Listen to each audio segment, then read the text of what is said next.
আমরা একত্রে একটি সুস্থ সমাজে বাস করতে পারি।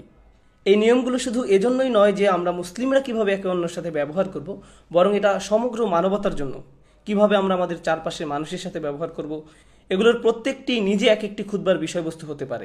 এই কারণে আমি আপনাদেরকে পুরো লিস্টটি দেওয়ার এবং তাদের প্রত্যেকটি ব্যাখ্যার পরিবর্তে যা উৎসাহিত করব তা হলো পুরো সূরাটি আপনাদের নিজেদেরকে পড়া এবং নিজ থেকে করার জন্য। আবার বলছি, সূরা নাম্বার 49 শুরু থেকে শেষ পর্যন্ত পড়ুন, গভীর মনোনিবেশ করুন এবং চিন্তা করুন এটা একজন মুসলিম হিসাবে আপনার জন্য কিভাবে প্রযোজ্য হতে পারে। আমি শুধু তুলে ধরতে চাই একটি পূর্ণ আয়াত নয়, বরং একটি আয়াতের ছোট্ট একটি অংশ, এবং যে অংশটি এই খুতবাতে উপস্থাপন করা হচ্ছে তা হলো ইয়া আইয়ুহাল্লাযীনা আমানু ইজতানিবু কাসীরাম মিনাজ-যান্নি ইন্না বা'দাজ-যান্নি ইসমুন। আমি আজকে শুধু এটুকু নিয়েই কথা বলবো।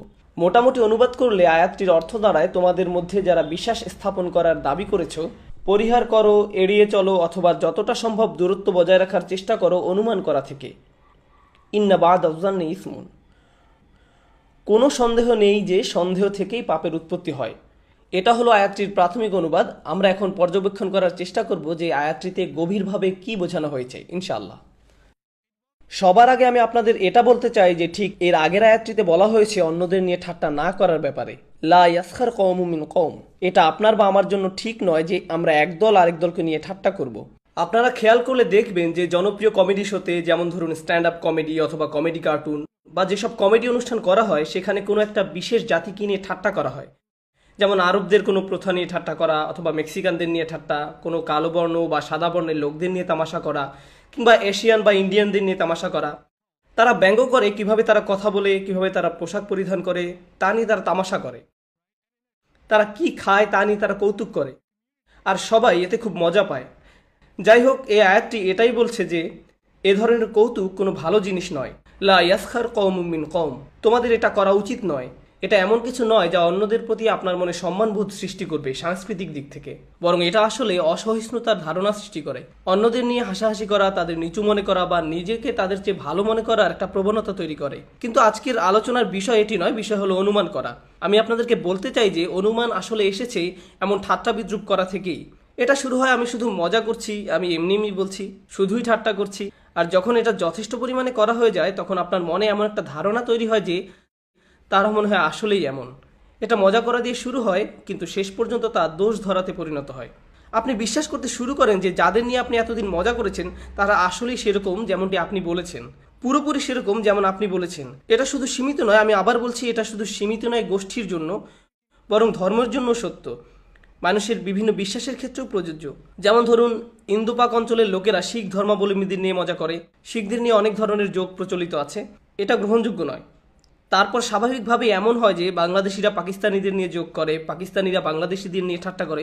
এগুলো হয়তো খুব হাসির, তারা এটাতে খুব মজাও পায়, কিন্তু জানেন কি, এটা মজা দিয়ে শুরু হয়, তারপর তা ভ্রান্ত ধারণা হিসাবে সমাজে প্রতিষ্ঠিত হয়ে যায়।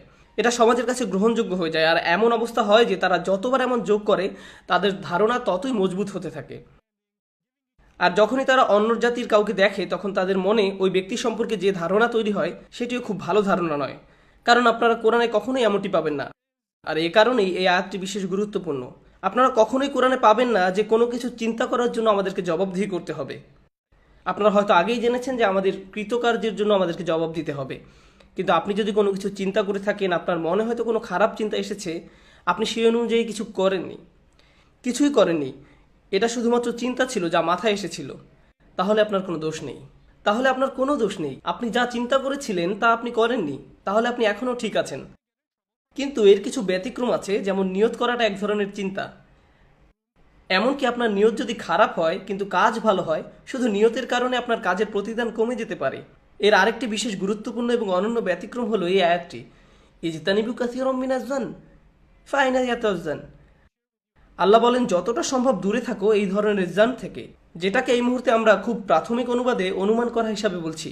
আর এই অনুমান করা আপনার মস্তিষ্কে ঘটছে, আপনি কিছুই বলেননি, কিছুই করেননি, কিন্তু তারপরেও আল্লাহ বলছেন এমনটি চিন্তাও করো না। দেখেছেন, আয়াতটি আসলে ঠিক একটি ব্যতিক্রম। আগের আয়াতে বলা হয়েছে অন্যদের নিয়ে ঠাট্টা করো না। এটা বোঝা যায় যে আসলে কোনো কিছু বলা বা কোনো কিছু করা এটা একটি কাজ, কিন্তু এখানে আর এই আয়াতের পরের অংশেও আছে অন্যের উপর গোয়েন্দাগিরি করো না, অন্যের পিছে কথা লাগিও না। এগুলোর সবগুলোই কোনো কাজ যা মানুষ করে থাকে। অন্যের উপর নজর রাখা, অন্যের বদনাম করা, এসব করো না, ঠিক আছে? কিন্তু এখানে আমাদের শিক্ষা দেওয়া হচ্ছে কিভাবে আমরা আমাদের চিন্তা করার প্রক্রিয়াকে বদলাবো। এটা খুবই গুরুত্বপূর্ণ। আমরা এই প্রক্রিয়ায় একটি শক্তিশালী অংশের শিক্ষা পাচ্ছি। মানুষ যেভাবে চিন্তা করে তা যদি পরিবর্তন না হয়, আপনি কিভাবে চিন্তা করেন বা আমি কিভাবে চিন্তা করি তা যদি পরিবর্তন না হয়, তাহলে কখনই উন্নতি আসবে না। সবকিছুই আরো খারাপের দিকে যাবে, সবকিছু আরো খারাপের দিকেই যাবে। আসলে আল্লাহ এর পরেই খারাপ পরিণতিগুলোর কথা উল্লেখ করেছেন। গীবত করা, অন্যের পিছনে কথা লাগানো, একে অন্যের উপর গুপ্তচর বৃত্তি করা, একে অন্যকে বিশ্বাস না করা, এ সবকিছু এক ধরনের চিন্তাধারা থেকে শুরু হয়, একটি বিশেষ ধরনের চিন্তাধারা থেকে তৈরি হয়। আর আল্লাহ বলেন এই ধরনের চিন্তা থেকে যতটা সম্ভব দূরে থাকো। এতটুকু ছিল শুধু ইজতানিবু কাসীরাম মিনাজ-জান এর সূচনা। আসুন শুরুতে দেখা যাক ইজতিনাব শব্দটির দিকে। ইজতিনাব শব্দটি এসেছে আরবি জানব থেকে, যার অর্থ হলো কোনো কিছুর পাশের দিকে। যেমন লোকেরা যখন পাশ ফিরে শোয়, ও আলা জুনুবিহিম, তারা তাদের পাশে শুয়েছে। অথবা আপনি যখন প্লেনে ভ্রমণ করছেন, আমি জানি ডালাসে পাবলিক যানবাহনের খুব একটা আধিক্য নেই, যদি থাকতো ধরুন আপনি সাবওয়ে অথবা বাসে আছেন আর আপনার পাশে একজন লোক বসে আছে, মুসাহিব বিন চান্দ, যে আপনার পাশে বসে আছে। হয়তো আপনি হোটেলের ওয়েটিং রুমে বা লবিতে আছেন অথবা হসপিটাল বা ডাক্তারের রুমে বসে আছেন। আপনার পাশে যে বসে আছে তাকে বলা হয় সাহিব বিন চান্দ, কারণ সে আপনার পাশে বসে আছে। আর এর থেকেই খুব সুন্দর একটি ক্রিয়া তৈরি হয়েছে, আল ইজতিনাব। এর অর্থ হলো কোনো কিছু এড়িয়ে চলা যা আপনার ঠিক পাশেই আছে। এটির আক্ষরিক অর্থ হলো এড়িয়ে যাওয়া, কিন্তু এটা কিরূপ এড়িয়ে চলা বোঝাচ্ছে? এর মানে হলো এমন কিছু এড়িয়ে চলা নয় যা আপনার থেকে অনেক দূরে, আর এর দ্বারা আপনার কলুষিত হওয়ার সম্ভাবনা আছে। তাই আপনাকে নিজের পথ থেকে একটু সরে আসতে হবে একে এড়িয়ে চলতে হলে। এর থেকে আমরা শিখছি যে অন্যের প্রতি ধারণা পোষণ করা কোনোভাবে এড়ানো যাবে না, কারণ এটা সবসময় খুব কাছেই আছে, সর্বদাই আপনার ঠিক পাশেই আছে। এমন নয় যে আপনি বলতে পারবেন না আমি মানুষকে নিয়ে কোনো ধারণা করি না, আমি কাউকে বিশ্লেষণ করি না, আমি এমন না। কিন্তু সত্য হলো এটা সবসময় আছে। আর ইফতিয়াদ বা ইজতিনাবের কাঠামোটি আরবিতে এমন যে এটা বোঝায় আপনাকে চেষ্টা করতে হবে এর থেকে দূরে থাকার জন্য। এটা স্বাভাবিকভাবে আসবে না। যখন এটা ইফতিয়াদ কাঠামোতে পড়ে তখন এমন কিছু বোঝায় যা স্বাভাবিকভাবে আপনার মধ্যে আসবে না। এটা এমন কিছু নয় যে আপনি চিন্তা করেই করে ফেলবেন, এর জন্য চেষ্টা প্রয়োজন। তার মানে আপনি আগে যদি করেও থাকেন তাতে এখন কিছু যায় আসে না, কারণ আপনাকে এখন চেষ্টা করতে হবে এটা না করার জন্য। এটা এমন কিছু নয় যা পরোক্ষভাবে আসে, এটা শ্বাস প্রশ্বাস নেওয়ার মতো নয়, এটা পরোক্ষ কিছু নয়। তাই ইজতিনাবু মানে হলো আল্লাহ আমাদেরকে যা থেকে দূরে থাকতে বলেছেন তা থেকে আপনাকে মনে মনে সতর্ক থাকতে হবে। আর আপনাকে বুঝতে হবে যে আপনি সর্বদাই একটা ভুল করে ফেলার মতো বিপদের মধ্যে আছেন।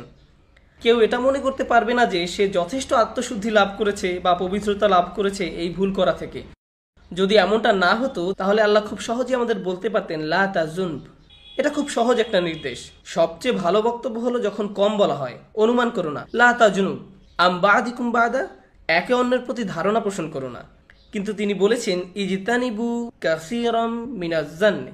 এটা আসলে ভাবকে আরো সম্প্রসারিত করে প্রচার করে।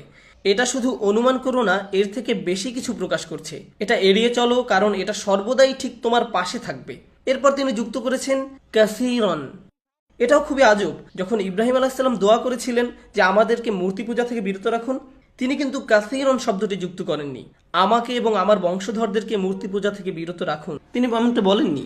ওয়াজতানিবুত তাগুত ইয়ামুরুনা সুবহানাহু ওয়া তাআলা ওয়াজতানিবুত তাগুত, লাম ইয়াকুল আজতানিবু কাসীরান মিনাত তাগুত। তিনি বলেন ইজতানিবু কাসীরান। এমনকি সেখানেও তিনি বলেছেন আত তাগুত, মিনাত তাগুত বলেননি। আর এখানে বলা হয়েছে মিনাজ-জান, যেটা এর অর্থকে আরো বেশি গুরুত্বপূর্ণ করে তোলে। মানে এটা আপনার এতই কাছে যে একে ঠেলে দূরে সরিয়ে রাখতে হবে, এবং এটা আপনাকে অনেকবার করতে হবে। সত্যি বলতে আমাদের প্রতিটি কথোপকথনই অন্যের প্রতি একটা ভ্রান্ত ধারণা তৈরি করার সম্ভাবনা রয়েছে। আপনাকে অবশ্যই এটা নিয়ে অনেক চিন্তা করতে হবে। আমাদেরকে আরো সতর্ক হতে হবে যদি আমরা এই নির্দেশ মেনে চলতে চাই। আসুন আমরা কিভাবে একে এড়িয়ে চলবো তা আলোচনা করার আগে জান শব্দটি নিয়ে অল্প কিছুক্ষণ সময় ব্যয় করি। জান মানে কি এবং এই আরবি ভাষার উৎস কি? এটাকে বলা হয়ে থাকে লুগাতুল আগদাদ। অন্যভাবে বলতে গেলে এর দ্বারা কোনো কিছুর প্রতি অনুমান করা বোঝায়। আর স্পষ্টতই আপনি যখন অনুমান করেন আপনি নিশ্চিতভাবেই তা জানেন না। আপনি জানেন না যে আপনি কি নিয়ে কথা বলছেন। কিন্তু জান বলতে এটাও বোঝায় যে আপনার অনুমান এমন এক পর্যায়ে পৌঁছেছে যে আপনি এতে নিশ্চিতভাবেই আপনার মনকে মানিয়ে নিয়েছেন। এটা আসলে দুটি অর্থকে একত্রে বোঝাচ্ছে। যেমন কোরআনে ভালো অর্থে এটাকে ব্যবহার করা হয়েছে আল্লাযীনা ইয়াযুন্নুনা আন্নাহুম মুলাকু রাব্বিহিম ওয়া হুম লা ইউকিনুন। তারা নিশ্চিতভাবে বিশ্বাস করে যে তারা তাদের মালিকের দেখা পাবে, এটাও এক ধরনের দৃঢ় ধারণা। ঈমান গ্রহণের পূর্বে তাদের অনুমান ছিল, আমি কি আমার মালিকের সাথে দেখা করতে পারবো, কি জানি সত্যি হলেও হতে পারে। কিন্তু ঈমান গ্রহণের পর এটা স্থায়ী হয়, এটা দৃঢ় বিশ্বাসে পরিণত হয়। আল্লাযীনা ইয়াযুন্নুনা আন্নাহুম মুলাকু রাব্বিহিম। বিপরীত দিকে আবার এমন মানুষও আছে যারা এমন বলে যে মৃত্যুর পর আমাদের জীবিত করা হবে না। ওমা ইউবলিগুনা ইল্লা দাহর ওমা লাহুম বিযালিকা মিন ইলম ইন হুম ইল্লা ইয়াযুন্নুন। তারা বলে মৃত্যুর পর আবার আমাদের জীবিত করা হবে না, এবং আল্লাহ বলেন তারা শুধু অনুমান করছে। ইয়াজুন্নুন এটি আসলে ক্রীড়াপদ। এখানে কি বলা হচ্ছে বিশেষ করে এই আয়াতে, এর অর্থ হলো প্রথমত আপনি কারো ব্যাপারে অনুমান করেছেন, আমি তাকে পছন্দ করি না, লোকটা কেমন যেন। কেউ মসজিদে প্রবেশ করছে, ওকে দেখে বললেন দাড়ি দেখো, আস্তাগফিরুল্লাহ, ওই লোকটা প্যান্ট পরে আছে, কুফফারদের মতো পোশাক পরে, কি সমস্যা লোকটার? আপনি একজনকে দেখেই সাইজ করে দেন। আপনি কোনো রায় দেননি লোকটির ব্যাপারে, তবুও জানেন যখন সময় পার হতে থাকে এক পর্যায়ে নিশ্চিত হয়ে যায় যে ওরা সবাই এরকম, ওরা ওই রকমই। সব আফ্রিকানরা এরকম, সব সেনেগালরা এরকম, সব নাইজেরিয়ানরা একরকম, বাংলাদেশিরা একরকম, সব টার্কিশরা এরকম। আমি ওদের সকলকেই জানি, তুমি আসলে জানো না ওদেরকে, আমি জানি। আর এটাই জান, আপনি এত নিশ্চিত, আপনি এতটাই বিশ্বাসী আপনার অনুমানের উপর, আর এটাই জান। আল্লাহ তাআলা বলছেন ইজতানিবু কাসীরাম মিনাজ-জান। এই ব্যাপারটা শুধু জাতির উপর না, এই কাজটি ঘরের মধ্যেও হয়। স্ত্রী এক কথা বলল, আমরা ধরে নেই সে খারাপ কিছু মিন করেছে। হাজব্যান্ড একটা কথা বলল স্ত্রীকে, সে অনুমান করে নেয় সে তাকে নিয়ে ঠাট্টা করছে। আজকে ডিনার খুব ভালো হয়েছে, হাজব্যান্ড বলল। ও, তোমার আজকেও ভালো লাগেনি তাই না? আমি জানি তুমি আসলে এটাই বোঝাতে চাচ্ছ। না না, আমি বলছি খুবই ভালো হয়েছে। না না, আমি জানি তুমি কি বোঝাচ্ছ। এটাই জান, আপনি টেলিপ্যাথিক না, আপনি জানেন না আরেকজন আসলে কি বোঝাচ্ছে। আপনি শিখুন কিভাবে ভালো ধারণা করা যায়। জান এতটাই খারাপ আকার ধারণ করতে পারে যখন দুজন মানুষ হেঁটে যায় আর একজন আসসালামু আলাইকুম বলে, আরেকজন বলে ওঠে ওয়ালাইকুম আসসালাম। আমি আসলে বুঝতে পারছি তুমি সালাম দ্বারা কি বোঝাচ্ছ। তুমি আসলে দেখতে চাচ্ছ যে ওয়ালাইকুম আসসালাম বলি কিনা, কারণ তুমি বোঝাতে চাচ্ছ তুমি আমার থেকে ভালো। ওইভাবে সালাম দিয়েছে কেন? কি বলো, ও তো শুধু সালাম দিয়েছে। না না, ও কীরকম চোখে আমার দিকে তাকাচ্ছিল, আমি এর মানে বুঝি। শ্রোতাদের মধ্যেও এমন কিছু মানুষ আছেন যারা ভাবছেন যে সে কেন আমার দিকে এইভাবে তাকাচ্ছে, কেউ কি তাকে আমার ব্যাপারে কিছু বলেছে? আমি এর আগেও একই ধরনের বিষয়ে খুতবা দিয়েছি, যেটা ছিল সুন্দরভাবে নম্রভাবে কথা বলা সম্পর্কে। ওয়াকুলু লিন্নাসি হুসনান। সম্পূর্ণ খুতবাটি ছিল নম্রভাবে কথা বলা নিয়ে, কারণ আমাদের এটাই দরকার। আমাদের সম্পূর্ণ আয়াতটির প্রয়োজন নেই, শুধু ওই অংশটুকুই জরুরি, কারণ আমরা তাতে খুবই দুর্বল। তো আমি যখন ওই বিষয়ে খুতবা দিচ্ছিলাম, যার একটি অংশ ছিল অনুমান করা নিয়ে, মানুষের সাথে সুন্দরভাবে কথা বলা নিয়ে, পরে এক ভাই এসে আমাকে বললেন যে কে তোমাকে এই খুতবা দেওয়ার জন্য কত টাকা দিয়েছে, কেউ কি তোমাকে আমার সম্পর্কে বলেছে? কি অবস্থা দেখুন। এটি হচ্ছে জান। আপনি চিন্তাই করতে পারেন না যে কেউ আপনার ভালো বলছে, আপনি চিন্তাই করতে পারেন না যে কেউ আপনাকে প্রস্তাব দিচ্ছে, কোনো উপদেশ দিচ্ছে, কিন্তু আপনাকে ছোট করার জন্য নয়, আপনার গৌরব ধূলিসাৎ করার জন্য নয়, অপমান করার জন্য নয়, বরং আসলে আপনার ভালোর জন্য। যদি জান বড় হয়ে যায় তবে আমরা কখনোই একে অপরকে ভালো উপদেশ দিতে পারবো না। আমি আপনার নিকট একজন ভাই হিসাবে বলতে পারবো না যে আমি আপনার একটা বিষয় নিয়ে উদ্বিগ্ন, কারণ আপনি আমার ব্যাপারে এত বেশি অনুমান করে রেখেছেন যে আপনি আমার উপদেশ নিতে প্রস্তুত নন। আপনি ভাববেন যে আমার হয়তো অন্য কোনো উদ্দেশ্য আছে, আর আপনি তখন তা গ্রহণ করবেন না। আর এই জান শুধু আমাদের পারিবারিক বা সামাজিক কর্মকাণ্ডেই সীমাবদ্ধ নয়, বরং আমাদের আর ইসলামের দোয়াত এবং উলামাদের মধ্যেও বিরাজমান। কেউ হতে বলে যে ওই উলামার কথা শুনবো না, অমুক দিন সে অমুক কথাটি বলেছিল, তার মানে সে অবশ্যই খারাপ, তার খারাপ উদ্দেশ্য আছে। দেখুন, আমাদের উলামারা নবী নন, আমাদের দায়ীরাও নবী নন। আল্লাহ রসুল সাল্লাল্লাহু আলাইহি সাল্লামের পরে যে কোনো ব্যক্তিই তার বক্তব্যে ভুল করতে পারে, কারণ তারা সকলেই সাধারণ মানুষ। সব সময় এই সম্ভাবনা আছে যে কোনো স্কলার হয়তো কোনো কিছু বলবেন আর সেটা সম্পূর্ণ সঠিক হবে না, অথবা আপনি তার সাথে একমত হতে পারছেন না। যদিও আপনি স্কলার নন, তারপরও আপনি তার একটি কথার সাথে একমত নন। তার মানে এই না যে তারা যত ভালো কাজ করেছে অথবা ভবিষ্যতে করবে সবই বৃথা গেল। আপনি শুধু তাদের একটি কথার কারণেই তাদের তাচ্ছিল্য করতে পারেন না, কোনোভাবেই পারেন না। যদি এমনটা আপনার বা আমার সাথে ঘটতো, ভাবুন যে আমি একটি কথা বলেছিলাম 5 বছর আগে, আর কেউ একজন সেটি মনে রেখেছে আর আমার আর কোনো কথারই মূল্য দিচ্ছে না। অথবা হয়তো আপনি আমার বন্ধুকে কোনো কিছু বলেছিলেন। আমরা সবাই ভুল করি, কারণ আমরা সাধারণ মানুষ, কিন্তু শুধু একটি কথার উপর ভিত্তি করে একজন মানুষের পুরো চরিত্রকে অনুমান করা ঠিক নয়, তার চরিত্রকে ধূলিসাৎ করা ঠিক নয়। এরপর আবার অনেকে এমনও আছেন যারা ইসলামিক লেকচার শোনেন না, বই পড়েন না, দার্স শোনেন না, তারা শুধু লেকচারের সময় অপেক্ষা করেন এমন কিছুর জন্য যা তারা আক্রমণ করতে পারেন। ও সেই কথা বলেছে, এই কথা, আচ্ছা আচ্ছা, মানে তারা ধারণা নিয়ে এখানে এসেছেন। তাদের আসার কথা ছিল আল্লাহর নৈকট্য লাভের জন্য, অথচ তাদের একমাত্র উদ্দেশ্য হলো ধারণা। আমি এই অংশটা নিব, এরপর এটা থেকে ভিডিও বানাবো, তারপর এর বিরুদ্ধে লিখবো, তারপর এটা করব। আল্লাহু আকবার। আপনার সমস্যা কি? আপনার কি এর চেয়ে ভালো কিছু করার নেই? এত ধারণা কেন? এত সন্দেহ কেন? কেন অন্য কি ভুল বলল তা খুঁজছেন? আমরা নিজেদের দোষ খুঁজতে এতটাই ব্যস্ত যে নিজেদের মধ্যে ভালো কিছু করার সময় নেই। আমাদের উম্মার সবাইকে আল্লাহর কিতাব নিয়ে এতটাই বোদ্ধা হয়ে গিয়েছে যে আমাদের এখন খুঁজতে হবে আপনি কি ভুল বললেন, আমি কি ভুল বললাম, আর অন্যরা কি ভুল বলল। আমাদের এইসব করার সময় নেই, এর পিছনে শ্রম ব্যয় করার কোনো মানে নেই, চেষ্টা করার কোনো লাভও নেই। আল্লাহর বাণী প্রচার করার বদলে আমরা নিজেদের জুনুন নিয়েই মগ্ন, আমরা এসব নিয়েই ব্যস্ত। এজন্যই আল্লাহ বলেছেন ইজতানিবু কাসীরাম মিনাজ-জান, কিন্তু এটাই আমার খুতবার পুরোটা নয়। এরপরে আছে ইন্না বাদাজ জান্নি ইসমুন। তিনি বলেন নিঃসন্দেহে, কোনো সন্দেহ নাই, এটা পরিহাসের ভাবে আল্লাহ বলছেন, প্রথমত অনুমান হলো এমন কিছু যা তুমি শুরুতে সন্দেহ করেছিলে, কিন্তু ধীরে ধীরে তা মনে গেঁথে গেল। তাহলে আমি এখন এমন কিছু বলি যাতে কোনো সন্দেহ নেই, অনুমানের পর একটি জিনিস অবশ্যই আসবে, ইসম আসবে। আরবি ভাষায় ইসম এর প্রচলিত মানে হলো পাপ, কিন্তু কোরআনে পাপ বলতে জুনাহ, হারাজ সহ আরও অনেক শব্দ ব্যবহার করা হয়েছে, জানব শব্দ ব্যবহার করা হয়েছে, এমন অনেক শব্দ ব্যবহার করা হয়েছে। তাহলে ইসমের বিশেষ অর্থটি কি? এর কয়েকটি অর্থ আছে। পুরনো দিনে আরবি কবিরা তাদের কবিতায় জুয়া খেলা বোঝাতেও কখনো ইসম শব্দ ব্যবহার করতেন। হিমার বা জুয়া খেলার বদলে তারা ইসম শব্দ ব্যবহার করতেন। তারা শব্দ দুইটি একে অন্যের পরিবর্তে ব্যবহার করতেন। অন্যভাবে বলা যায় আপনি আসলে জুয়া খেলেছেন। যখন আপনি অনুমান করেছেন আপনি জুয়া খেলেছেন, আপনি হয়তো সঠিক কিন্তু আপনি ভুলও হতে পারেন। আর আমাদের দিনে যদি কোনো কিছু স্পষ্টতই খারাপ থেকে থাকে তা হলো জুয়া খেলা। কবিরা আরও একটি ক্ষেত্রে ইসম বা পাপ শব্দটি ব্যবহার করতেন, সেটি হলো অ্যালকোহল বা মদের পরিবর্তে। আমরা মদ খেয়েছিলাম, এর পরিবর্তে তারা বলতো আমরা ইসম পান করেছিলাম। মানে অন্যের প্রতি ধারণা করা এমন অবস্থায় যেতে পারে যে আপনি এতে মাতালের মতো হয়ে উঠবেন, আপনি আর ঠিক মতো চিন্তা করতে পারবেন না। মাতালরা যেমন উল্টাপাল্টা কাজ করে বা উল্টাপাল্টা কথা বলে, আর যারা মানসিকভাবে এমন হয়ে যায় তারা মাতালের মতোই হয়ে যায়, তারা যেন এতে নেশাগ্রস্ত হয়ে পড়ে। এমনই হয় তাদের সাথে। ইন্না বাদাজ জান্নি ইসমুন আল ইসম বিমা লা জাযাআ কাযালিক।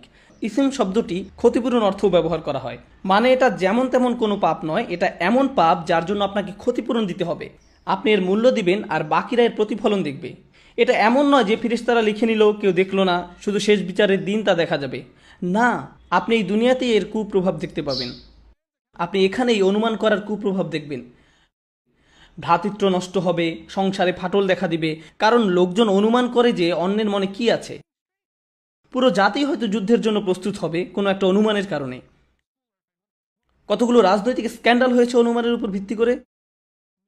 কোনো একটা গুজব রটল অমুক নেতা এই কাজ করেছে, কোনো প্রমাণ নেই, কিন্তু মানুষ এর মধ্যেই রাস্তায় মারামারি শুরু করে দিল, মানুষ মরতে শুরু করলো, ব্যবসা বাণিজ্যের ক্ষতি হলো, কিন্তু কোনো দেশের তাতে কিছু যায় আসে না। আসল কথা হলো গুজবের উপর ভিত্তি করে, একটি জানের উপর ভিত্তি করে কিছু মানুষ মারা গেল। এটা কতটা গুরুতর তাহলে? এটা শুধু ব্যক্তিগত বা সামাজিক ক্ষতিই করে না, পুরো দেশ ধ্বংস করতে পারে, পুরো জাতিকে শেষ করে দিতে পারে। উদাহরণ হিসাবে বলা যায় আমরা অনুমানের উপর ভিত্তি করে যে যুদ্ধে গিয়েছিলাম তার কথা। আমরা এই অনুমান প্রচার করেছিলাম যে সেখানে মরণাস্ত্র আছে, তাই না? কিন্তু এখন সবাই জানে আসলে কিছুই ছিল না, সবাই জানে। এটা কোনো গোপন খবর না, অথচ কত মিলিয়ন মানুষ মারা গেল এই অনুমানের কারণে। ইজতানিবু কাসীরাম মিনাজ-জান্নি, এটা শুধু মুসলমানদের জন্যই না, বরং সমগ্র মানব জাতির জন্য উপদেশ। এ কারণেই পরের আয়াতে আল্লাহ বলেননি ইয়া আইয়ুহাল্লাযীনা আমানু, তিনি বলেছেন ইয়া আইয়ুহান নাস ইন্না খালাকনাকুম মিন যাকারিন ওয়া উনসা। হে মানবকুল, আমি তোমাদের জাতি ও গোত্রে বিভক্ত করেছি, আমি তোমাদের বিভিন্ন জাতি, ভাষা ও সংস্কৃতিতে ভাগ করেছি, এই জন্য যেন তোমরা একজন আরেকজনকে চিনতে পারো। এই জন্য নয় যে তোমরা একে অপরকে নিয়ে ঠাট্টা করবে, অনুমান করবে। এটা বিভিন্ন জাতি তৈরির কারণ ছিল না। তোমরা বুঝতেই পারোনি আমি কেন তোমাদের এভাবে সৃষ্টি করেছি, আমরা কেন ভিন্ন। আমরা কেন ভিন্ন আপনারা এর গুরুত্ব ধরতে পারেননি। আর এটা বলা হয়েছে সমগ্র মানব জাতিকে। কিন্তু এর পূর্বে তিনি বলেছেন ইয়া আইয়ুহাল্লাযীনা আমানু ইজতানিবু কাসীরাম মিনাজ জান্নি। কেন তিনি এটা বললেন? এতে কি শেখার আছে? সমগ্র মানব জাতিকে উদ্দেশ্য করার আগে তিনি বিশ্বাসীদের উদ্দেশ্য করেছেন, কারণ মুসলিমদের অন্যদের জন্য উদাহরণ হতে হবে। কিভাবে ভ্রান্ত ধারণা থেকে দূরে থাকা যায়, কিভাবে অন্যদের নিয়ে ঠাট্টা করা যাবে না, কিভাবে অনুমান করা থেকে দূরে থাকতে হয়, কিভাবে সুসম্পর্ক রাখতে হয়, কিভাবে সন্দেহ থেকে দূরে থাকতে হয়। পুরোপুরি পরিষ্কার প্রমাণ ছাড়া কোনো কিছুই মতামত দিবেন না। যতক্ষণ সব পরিষ্কার না হচ্ছে আপনি কোনো মতামত দিবেন না, কোনো কিছু বলবেন না। আমি বলার জন্য যথেষ্ট জানি না, এখানেই থেমে যান। কেউ আপনার মতামত চাইলো, আপনি এই ইমামের ব্যাপারে কী ভাবেন, ওই লোকটির ব্যাপারে কী ভাবেন, তার ব্যাপারে কী ভাবেন। আমি যথেষ্ট জানি না, কিন্তু মনে হয় খুব একটা ভালো না। না না, আমি যথেষ্ট জানি না, এখানেই শেষ শেষ, আর কিছু বলার নেই। আমি মনে করি যে লোকটি ভালো, আমি প্রায় নিশ্চিত যে সে ভালো। আর কিছু না হোক, জিদনি আখি কাউজরান, নিজের ভাইয়ের জন্য অজুহাত বের করুন। যদি আপনি যথেষ্ট না জানেন, বলবেন না যে আমি শুধু শুনেছি। ইজা কিলা ওয়াকল, যখন আপনি কোনো কিছু শুনে সেটা প্রচার করেন, তা আমাদের নবী সাল্লাল্লাহু আলাইহি সাল্লামের শিক্ষার বিরোধী। তাই আপনি যখন বলেন আমি শুনেছি আর এরপর তা প্রচার করেন, আপনি আসলে নবী সাল্লাল্লাহু আলাইহি সাল্লামের আদেশ অমান্য করলেন। আপনি যখন ভাবছেন আমি কি শুনছি, না থাক, আমি কিছু শুনিনি, অন্য কেউ ছিল, আলাপের বিষয় পরিবর্তন করুন। এটা শেষ করবেন না, কারণ এটা ধারণারই এক রূপ। কারণ এর থেকে হয়ে এটা এমন পর্যায়ে যায় যে মানুষ নানা ধরনের অনুমান শুরু করে দেয়, তারপর তারা এর উপর ভিত্তি করে সিদ্ধান্ত নেওয়া শুরু করে। আমাদের এমন জাতি হতে হবে যারা সঠিক তথ্য খুঁজবে, যতক্ষণ পর্যন্ত না তা পুরোপুরি নিশ্চিত হচ্ছে। পুরোপুরি নিশ্চিত না হলে আপনার কোনো পদক্ষেপ নেওয়ার দরকার নেই। আমরা কখনোই অগ্রসর হব না। আমাদের পরিবারে, কর্মক্ষেত্রে, সমাজে, এমনকি খবরের ক্ষেত্রে প্রয়োগ করতে হবে। কখনো আমরা খবরে কিছু একটা শুনি, ভাবি এটাই সত্য। উদ্দেশ্য, কোনো মানুষ বা ঘটনা নিয়ে কোনো কিছু মতামত দেওয়ার আগে আরও গভীর ও সঠিক অনুসন্ধান হওয়া উচিত। আমাদের আরও বিবেচক হতে হবে। ইনজা আকুম ফাসিকুন বিমা ইন ফাতাবাইয়ানু, কোনো খবর তাদের কাছে আসলে তারা বিবেচনা করে। কোনো খবর শুধু শুনলেই হবে না, ফাতাবাইয়াকু ফাতাসাব্বাতু বিকারাউকা, আরও গভীর ও সঠিক অনুসন্ধান হওয়া উচিত। আমাদের আরও বিবেচক হতে হবে। ইনজা আকুম ফাসিকুন ফাতাবাইয়ানু, কোনো তথ্য তাদের কাছে আসলে তারা তা বিবেচনা করে। কোনো খবর শুধু শুনলেই হবে না, যতক্ষণ পর্যন্ত পুরোপুরি নিশ্চিত না হওয়া যাচ্ছে কোনো মতামত দিবেন না, অনুমান করবেন না। আল্লাহ আমাদের এই নীতিতে চলার তৌফিক দান করুন। আজকে আমাদের নিজেদের পরিবারের আর সমাজের যে অবস্থা, এটা মেনে চললে তার থেকে অনেক ভালো হবে। আল্লাহ আমাদের অন্যের দোষ খোঁজা থেকে বিরত রাখুন, অন্যের প্রতি আন্তরিকতা দান করুন, ভালোবাসা দান করুন। আল্লাহ এই দিনের মাধ্যমে আমাদের এক উম্মাহ হওয়ার তৌফিক দান করুন। আমাদের হৃদয়